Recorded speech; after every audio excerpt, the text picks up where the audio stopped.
Et l'apôtre Pierre. L'apôtre Pierre s'appelait primitivement Simon ou Siméon, acte 15.14, de Pierre 1.1. Il était fils de Jonas ou Jean, Jean 21.15, première note, et avait un frère nommé André. Il possédait une maison à Capernaum, Marc 1.29. Jésus les rencontra dans la société de Jean-Baptiste. Dès la première entrevue, il distingua Simon et lui donna le nom de Pierre. Il l'invitait par la AS, note. Quand Jésus commença son ministère public, il appela Simon-Pierre à le suivre en abandonnant son métier, il lui promit de le faire pêcheur d'hommes vivants, Luc 5.11. Pierre occupa une place éminente dans le cercle des apôtres. Il figure en tête sur les listes des 12, Matthieu 10.2, Marc 3.16, Luc 6.14, Acte 1.13. Homme d'initiative, il est toujours le premier à prendre la parole. À Césarée de Philippe, Pierre confessa Jésus comme le Messie, le Fils du Dieu vivant, et Jésus désigna son disciple comme elle, note. Pierre fut l'un des 3 disciples admis dans l'intimité du Maître. En cette couale, et de miracles accomplis dans des circonstances spéciales, Marc 5.37, Jésus lui demanda de l'assister dans son agonie en Gethsémanée, mais il répondit mal à son attente, Marc 14.33, Marc 14.37. Auparavant déjà, il avait résisté au maître qui voulait lui laver les pieds, Jean 13.6-10, et était demeuré sourd à ses avertissements, leur opposant la sole. Après avoir fait, au moment de l'arrestation de Jésus, une tentative de le défendre par la force, Marc 14.47-49, Jean 18.10, il fut seul, avec Jean, à le suivre dans la cour du souverain sacrificate, mais là il le renia par 3 fois, Marc 14.66-72, Jean 18.17-27. Au matin de la résurrection, Pierre et Jean, avertis par Marie-Madeleine, constatèrent que le sépulcre était vide, Jean 20.10. Le même jour, Pierre fut honoré d'une apparition du ressuscité, Luc 24.34. Enfin, dans l'entrevue qu'il eut avec quelques-uns de ses disciples au bord du lac, Jésus s'adressa particulièrement à Simon, fils de Jonas, il lui rappela son triple reniement en lui demandant par 3 fois s'il l'aimait, puis il le rétablit dans sa charge de pasteur des brebis et lui prédit qu'il finirait sa carrière par le martyre, Jean 21. Dans l'Église naissante, Pierre eut d'emblée le premier rôle. L'élection d'un apôtre, pour remplacer Judas, est faite sur son initiative, acte 1.15-26. Le jour de la Pentecôte, il parle à la foule au nom des 12, acte 2.14 et suivant. Après avoir guéri l'impotent, il parle encore au peuple, puis au Sanhédrin, actes chapitres 3 et 4. Il est l'instrument de Dieu pour exercer au sein de l'Église une redoutable discipline, acte 5.11 et délégué, avec Jean, auprès des Samaritains évangélisés par Philippe et suivant. Pendant une visite aux églises de la Judée, acte 9.31 et suivant, il est appelé à Césarée auprès du centenier Corneille, et introduit, en sa personne, le premier païen dans l'Église, acte 10.1 à 11.18. Paul se rend à Jérusalem, pour la première fois après sa conversion, afin de faire la connaissance de Cépha, et il demeure 15 jours auprès de lui, Galates 1.18. Quand Hérode se met à persécuter l'Église, il s'attaque à Jacques, fils de Zébédée, qui est mis à mort, et à Pierre, qui est emprisonné. Délivré miraculeusement, Pierre s'en alla dans un autre lieu, acte 12.1-17. Nous le retrouvons à Jérusalem, lors de la conférence racontée acte chapitre 15, il prend part à la discussion, mais l'influence prépondérante et décisive paraît avoir été exercée par Jacques, le frère du Seigneur, acte 15 et suivant, comparé, et Léts 2.9. À sa dernière visite à Jérusalem, en 59, Paul se rend chez Jacques, où s'assemblent tous les anciens, acte 21.18. Pierre n'est pas mentionné, ce qui fait penser qu'il n'était pas à Jérusalem. Il est probable qu'il exerçait alors son activité hors de Judée, d'un tempérament impétueux et porté aux initiatives hardies, il ne dut pas se confiner longtemps dans un champ de travail aussi restreint que l'église de Jérusalem. Il fit, lui aussi, des voyages missionnaires. Nous ne pouvons dire dans quelle contrée ces voyages le portèrent, mais 2 ou 3 passages des épîtres de Paul offrent des indices de cette activité de Pierre hors de Palestine. Dans Galates 2.11 et suivant, Paul raconte comment Pierre, lors d'une visite qu'il fit à Antioche, fraternisa d'abord dans les agapes avec les chrétiens d'origine païenne, puis, intimidé par l'arrivée de personnes venues de la part de Jacques, se retira à l'écart, et comment il dut le reprendre vivement au sujet de cette conduite inconséquente qui exerça aussitôt une fâcheuse influence sur les autres chrétiens juifs et même sur Barnabas. L'attitude de Pierre, dans cette circonstance, ne peut être expliquée que comme une défaillance, étrange chez un homme qui avait été éclairé par une révélation spéciale lorsqu'il admit Corneille dans l'Église, bien conforme toutefois à son caractère naturel, hardi et généreux, mais inconstant et dominé par la crainte des hommes. Cette rencontre avec Paul dut se produire pendant le séjour que l'apôtre des gentils fit à Antioche entre son second et son troisième voyage missionnaire, acte 18.22, acte 18.23. La présence de Pierre dans cette ville peut être considérée comme l'indice d'un travail d'évangélisation qu'il accomplissait en Syrie, parmi les Juifs, très nombreux dans cette contrée. Il est probable que son activité s'étendit plus loin, jusqu'en Asie mineure. Le partage convenu avec Paul, en vertu duquel ce dernier était reconnu apôtre des nations, tandis que Pierre avait pour son domaine l'évangélisation des Juifs, Galates 2.7, Galates 2.8, ne s'oppose pas à cette hypothèse, car, d'une part, des colonies juives étaient établies dans toutes les provinces d'Asie mineure, et, d'autre part, cette délimitation de leurs domaines respectifs, qui avait eu pour but immédiat de légitimer l'apostolat de Paul et d'en assurer l'indépendance, ne fut pas observé strictement dans la suite. Paul s'adressait aux Juifs qu'il rencontrait dans les villes païennes, et beaucoup de Juifs faisaient partie des églises qu'il fonda, acte 16.3, acte 16.13, acte 17.14, acte octobre 2012, acte 18.4, acte 19.8, Pierre, de même, dut se sentir libre de comprendre les païens dans son travail d'évangélisation. Ce travail le rapprocha de la Grèce, si même il ne le conduisit jusque dans ce pays.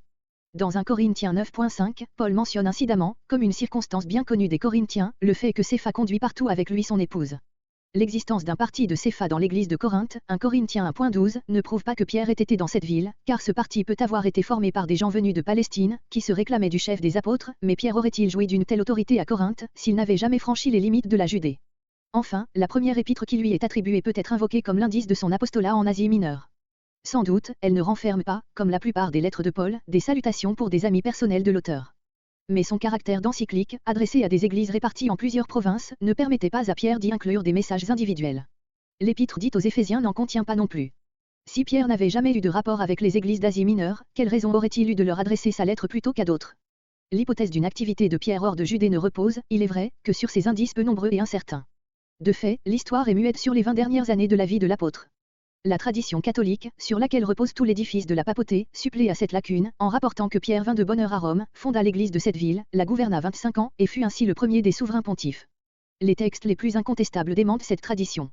Pierre n'avait pas fondé l'église de Rome et n'était pas encore venu à Rome, quand Paul écrivit l'épître aux Romains, dans l'hiver de 58 à 59, Romains 1.13-15, comparé Romains 15.20. Pierre ne se trouvait pas à Rome quand Paul écrivait de cette ville, en 63, sa lettre aux Philippiens et dépeignait la position où il se trouvait dans les termes que nous lisons Philippiens 1.15-18, 2.20, 21. Certains savants ont mis en doute que Pierre ait jamais été à Rome. Cependant sa mort dans la capitale de l'Empire semble établie par des témoignages dignes de foi. Le fait que Pierre ait terminé sa carrière par le martyre paraît attesté dans N21.19, où l'auteur le mentionne comme un accomplissement de la prédiction de Jésus. Or, aucune église, autre que Rome, n'a jamais revendiqué l'honneur de compter Pierre au nombre de ses martyrs. Environ 30 ans après l'époque présumée de la mort de Pierre, Clément de Rome, dans son épître aux Corinthiens, chapitres 5 et 6, cite des exemples de serviteurs de Dieu qui furent victimes du zèle inique des païens, et, après avoir nommé des fidèles de l'ancienne alliance, il ajoute « Venons-en aux combattants qui ont été le plus près de nous. Prenons les généreux exemples de notre génération. C'est par haine et envie que les plus grandes et les plus fidèles colonnes ont été persécutées et tourmentées jusqu'à la mort. Mettons devant nos yeux les excellents apôtres, on propose aussi de traduire « Prenons devant les yeux nos excellents apôtres ». Pierre, par l'effet d'une haine inique, a enduré non pas une ou deux, mais de multiples épreuves, et, ayant ainsi souffert la mort du martyr, est allé dans le lieu de la gloire, qui lui était due. Il continue en relatant la mort de Paul, puis il dit, à ces hommes qui se sont conduits Saint-Ment a été ajoutée une grande multitude d'élus qui, ayant souffert, à cause de la haine dont ils étaient l'objet, beaucoup de mauvais traitements et de supplices, ont été, parmi nous, le plus bel exemple. Il fait allusion aux chrétiens de Rome, qui furent victimes de Néron. C'est à Rome aussi que mourut Paul. Il est donc très probable que le martyre de Pierre eut le même théâtre. Un passage d'Ignace, épître aux Romains, chapitre 4, semble faire allusion à un ministère de Pierre à Rome. Papia racontait que l'évangile de Marc était né des prédications de Pierre, auquel Marc servait d'interprète, Eusèbe, Histoire ecclésiastique, 3, 39, or cet évangile parut à Rome. Enfin, notre épître, qui est très probablement datée de Rome, désignée par le nom de Babylone, 5.13, première note, constitue, même si elle n'est pas authentique, une preuve de la présence de Pierre à Rome. Quant à la date de l'arrivée de Pierre à Rome, les uns la fixent après le massacre des chrétiens, ordonné par Néron à la fin de l'été 64. Wieselsack pense qu'en apprenant la terrible épreuve qui venait de frapper ses frères de Rome, Pierre, n'écoutant que son courage, vint affermir l'église ébranlée. Cette conduite serait conforme à la nature généreuse du disciple qui disait à Jésus, « Je suis prêt à aller avec toi et en prison et à la mort » Luc 22.33. Et cette fois il sut tenir sa résolution. Après un court ministère dans la capitale, il y subit à son tour le martyre, dans les conditions particulièrement cruelles auxquelles Clément fait allusion. D'autres historiens sont conduits, par divers indices, à admettre que Pierre périt dans la tourmente même déchaînée par Néron sur l'église de Rome. Saillut, presbytre romain de la fin du second siècle, rapporte que de son temps l'on voyait encore le trophée de Pierre, c'est-à-dire son tombeau, ou le monument élevé sur le lieu de son supplice, près du Vatican. Or ce fut au même endroit, dans les jardins d'Agrippine, que Néron livra les chrétiens à des tortures variées, parmi lesquelles Tacite, Annales 15, 44, mentionne le supplice de la croix. Ce supplice fut précisément, d'après d'anciennes traditions, celui qui fut infligé à Pierre. Il faudrait donc supposer que Pierre vint à Rome à la fin de 63 ou au commencement de 64, à l'époque à peu près où Paul, libéré de sa première captivité, quittait cette ville. Le voyage de Marc en Asie mineure, mentionné Colossiens 4.10, ne fut peut-être pas sans influence sur la résolution de Pierre. Il eut en tout cas pour effet de faire passer Marc de l'entourage de Paul dans la société de Pierre, 1 Pierre 5.13.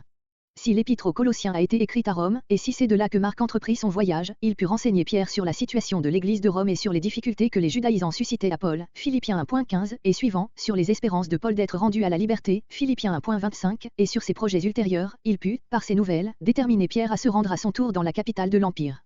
Et si l'épître aux Colossiens a été envoyé antérieurement déjà, de Césarée, Marc n'en devint pas moins un vivant trait d'union entre Pierre et Paul, et son influence ne fut point étrangère au départ de Pierre pour Rome, où il l'accompagna, 1 Pierre 5.13.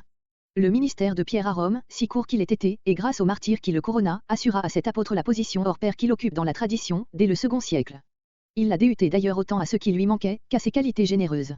N'étant pas doué de l'esprit profond et original d'un Paul ou d'un Jean, il était plus accessible à l'intelligence de la majorité, et son caractère influençable, qui le disposait à montrer un certain opportunisme, ne nuisit point à sa popularité. Mais, pour que le jugement porté sur Pierre soit équitable, et la caractéristique de son rôle complète, il faut tenir compte aussi de l'œuvre que le Saint-Esprit a accomplie en lui. Cette action de l'Esprit lui donna aux heures décisives de la fondation de l'Église un courage admirable et une fermeté inébranlable. Elle éclaira son intelligence et le rendit capable d'accueillir le premier païen dans l'Église et de défendre cet acte contre les critiques des judaïsants, Actes chapitre entre 10 et 11. Elle le rendit humble et lui fit reconnaître le prix de cette vertu qui ne lui était point innée, Marc 14.29, 1 Pierre 5.5, 6. Elle opéra surtout en lui cette régénération qu'il célèbre en termes magnifiques à l'entrée de son épître, et par laquelle il saisit dans sa profondeur et sa richesse la rédemption qui nous est offerte en Jésus-Christ. La lettre qui nous a été conservée sous son nom en est la preuve. 2. Authenticité de la première épître de Pierre. Le témoignage de l'Antiquité lui est favorable, sans exception. Renan l'a dit, un des écrits le plus anciennement et le plus unanimement cité comme authentique. Eusèbe, qui l'arrange parmi les écrits qui n'ont jamais été contestés, homologoumène, rapporte que Papia, Histoire ecclésiastique, 3, 39, et Polycarpe, Histoire ecclésiastique, 4, 15, citaient la première de Pierre comme un écrit de l'apôtre. Or ces deux pères représentent l'opinion d'église auquel la lettre est adressée. Si elle n'était apparue que vers l'encens, ces églises l'auraient-elles reçue, à une époque où elle comptait encore des hommes qui pouvaient attester que, du vivant de l'apôtre, il n'avait eu aucune connaissance d'une lettre émanant de lui. Polycarpe, Philippiens I, réunit des citations de Actes 2.24 et de 1 Pierre 1.8, de manière à donner à penser qu'il attribue les deux paroles à l'apôtre. Clément Romain n'a pas de citation formelle de notre épître, mais il emploie des expressions qu'elle contient également. Elle se trouve dans les plus anciennes versions, à commencer par la Pesquito. Elle manque dans le canon de Muratori, il se peut qu'elle ait figuré sur une partie perdue de ce document ou qu'elle y ait été omise par une erreur de copiste. Enfin, la seconde épître canonique de Pierre prouve que notre épître a été attribuée très tôt à l'apôtre, 2 Pierre 3.1. Cependant un nombre considérable de critiques contestent que, ils ont à répondre de leur foi devant les tribunaux, 3.15-17, et cette persécution s'est étendue à leurs frères dans le monde entier, 5.9. Or l'histoire n'a pas conservé le souvenir d'une persécution générale exercée contre les chrétiens avant l'époque de Domitien ou même de Trajan. La célèbre correspondance que Pline le Jeune, gouverneur de Byénie, eut avec ce dernier empereur, indique une situation identique à celle où sont les destinataires de l'épître. Pline consulte Trajan au sujet de la procédure à suivre envers les chrétiens, doit-il les poursuivre pour des actes délictueux seulement, ou le simple fait qu'il invoque le nom de Christ est-il un motif suffisant de les mettre à mort? Trajan ordonne de les punir comme chrétiens. C'est ainsi que les lecteurs de l'épître ont à souffrir pour le nom de Christ, 4.14-16. Elle date donc du règne de Trajan, d'autres critiquent la place à l'époque de Domitien, car des persécutions cruelles furent exercées alors déjà sur les chrétiens, spécialement en Asie mineure, où le culte rendu à l'empereur était célébré avec une ferveur fanatique. Enfin, le fait que Clément et Polycarpe font des emprunts à notre épître, mais sans nommer Pierre comme son auteur, a donné naissance à l'hypothèse qu'elle était à l'origine un fragment d'une homélie composée entre 83 et 93, peut-être même 10 ou 20 ans plus tôt, et qui se le anonyme jusque vers le milieu du second siècle. Entre 150 et 175, on aurait ajouté 1.12 et 5.12-14, pour donner à cet ancien écrit une autorité apostolique. L'adjonction aurait été faite par l'auteur de la seconde de Pierre. Les arguments sur lesquels on se fonde pour refuser à l'apôtre Pierre notre épître ne sont point décisifs. À les examiner attentivement, ils se réduisent à peu de choses. Les ressemblances qu'elle présente avec les épîtres de Paul se limitent à celles aux Éphésiens et aux Romains. Elle rappelle la première par l'action de grâce qu'il ouvre, béni soit le Dieu et Père de notre Seigneur Jésus-Christ. 1.3, comparez Éphésiens 1.3. L'exhortation à une vie opposée à celle des païens, 1 Pierre 1.14 et suivant, contient des expressions qui se retrouvent Éphésiens 4.17-18. Par contre, et suivant, Éphésiens 6.10 et suivant. Les passages parallèles des Hétières 1.14 et Romains 12.2, 1 Pierre 2.2, 5 et Romains 12.1, 1 Pierre 3.8-12 et Romains 12.16-18, 1 Pierre 2.13-17 et Romains 13.17, 1 Pierre 4.10,11 et Romains 12.6 et suivant. On peut relever encore dans 1 Pierre 2.24 une pensée qui rappelle Romains 6.11, dans 1 Pierre 4.1 une idée analogue à celle de Romains 6.7, et dans 1 Pierre 4.13 l'idée de Romains 8.17.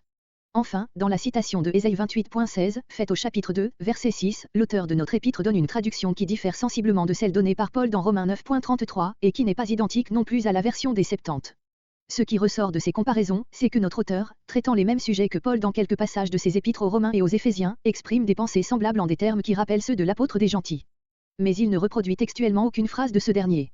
Il donne à sa pensée un tour qui lui est propre, il emploie des expressions qui ne se trouvent pas ailleurs, faire renaître, 1.3, 23, la fraternité, 1 Pierre 2.17, 1 Pierre 5.9, s'ingérant dans les affaires d'autrui, 4.15, inflétrissable, 1.4, etc. L'accusé d'imitation servile est une injustice manifeste. Pour les idées, de même, il n'a pas la notion paulinienne de la justification par la foi. À ses yeux, la foi se confond avec l'espérance, elle est la ferme assurance du salut à venir, plutôt que l'union avec le Sauveur, 1.3-9, 21. Il donne des enseignements tout à fait originaux sur l'activité des prophètes, 1.10-12, l'imitation de Jésus-Christ, 2.21 et suivant, la prédication de Christ aux esprits en prison, 3.18 et suivant. La dépendance à l'égard des écrits de Paul étant réduite à ces proportions, est-il inadmissible que Simon-Pierre, tel que nous le connaissons d'après les récits des évangiles et des actes, ait subi l'influence du puissant génie de Paul, que sa conception du salut se soit développée sous l'action des enseignements de son collègue et ait été marquée en quelque mesure de son empreinte. Aucun trait de son histoire ne nous le présente doué d'une forte individualité.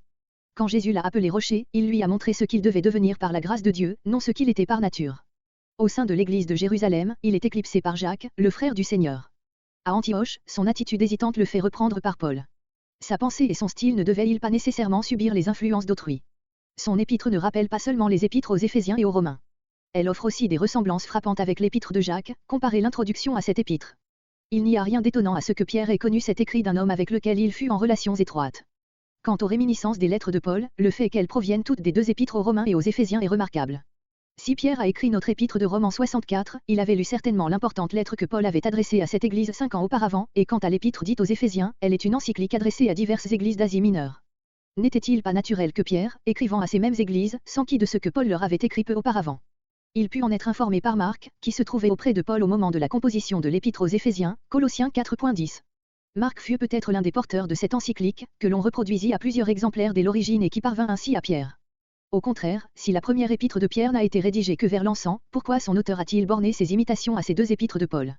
On a émis encore une supposition, qui expliquerait à un autre point de vue la teinte paulinienne du style de notre épître. Pierre, qui était un simple pêcheur galiléen, ne possédait pas assez le grec pour écrire lui-même en cette langue. Il avait besoin de Marc comme interprète dans ses prédications, au dire de Papia. À plus forte raison dut-il avoir un collaborateur dans la rédaction de son épître. Or nous lisons à la fin de celle-ci, 5.12, par Sylvain, qui est, comme je l'estime, un frère fidèle, je vous ai écrit en peu de mots. Ce témoignage rendu à Sylvain ne s'explique bien que si Pierre l'a chargé de formuler en grec les enseignements et les exhortations qu'il désirait faire parvenir à ses frères, Von Saden, en commentaire, 3e édition, suppose que Sylvain écrivit à lettre de sa propre inspiration, longtemps après la mort de Pierre, et l'attribua à l'apôtre pour lui donner plus d'autorité. Cette fraude pieuse est peu vraisemblable de la part d'un homme qui fut un des missionnaires les plus actifs de la période créatrice. Sylvain ou Silas avait été collaborateur de Paul, il avait fondé avec lui quelques-unes des églises d'Asie mineure, auxquelles notre épître est adressée, acte 15.40, acte 16.5. Il a signé avec Paul les épîtres aux Thessaloniciens.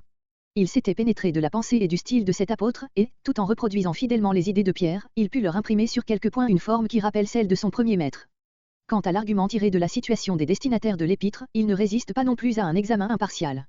Le texte, si on ne l'interprète pas arbitrairement, ne parle pas, ce qui suppose des mauvais procédés individuels plutôt que des condamnations judiciaires, comparé, point 18-23. Les souffrances que les lecteurs devaient endurer comme chrétiens, et non comme meurtriers, voleurs, ou comme s'ingérant dans les affaires d'autrui, 4.15-16, n'étaient pas nécessairement des peines, ni surtout la peine de mort, infligée par les tribunaux, elles consistaient avant tout en calomnies qui représentaient les chrétiens comme des malfaiteurs et les atteignaient en leur qualité de chrétiens, 1 Pierre 2.12, 1 Pierre 3.16, 4.4-5. Enfin, quand l'apôtre exhorte ses frères à être toujours prêts à se défendre, grec pour l'apologie, ce dernier terme n'implique pas une comparution devant un tribunal, son emploi dans 1 Corinthiens 9.3 et 2 Corinthiens 7.11 prouve qu'il peut s'entendre de la défense présentée dans des entretiens particuliers, et les mots ajoutés dans notre texte, devant quiconque vous demande raison de votre espérance, démontrent qu'ils doivent être pris dans ce sens. Nous ne prétendons pas nier que les destinataires de l'épître n'aient été parfois inquiétés par les autorités, qu'ils n'aient encouru des condamnations et subi des violences de la part de leurs ennemis, que plus d'un parmi eux n'ait versé son sang pour l'Évangile. Mais il en fut ainsi partout dès l'origine, 1 Thessaloniciens 2.14, 3.3, 4, 2 Thessaloniciens 1.5, 2 Corinthiens 1.8, 11.23-26, et les récits des actes.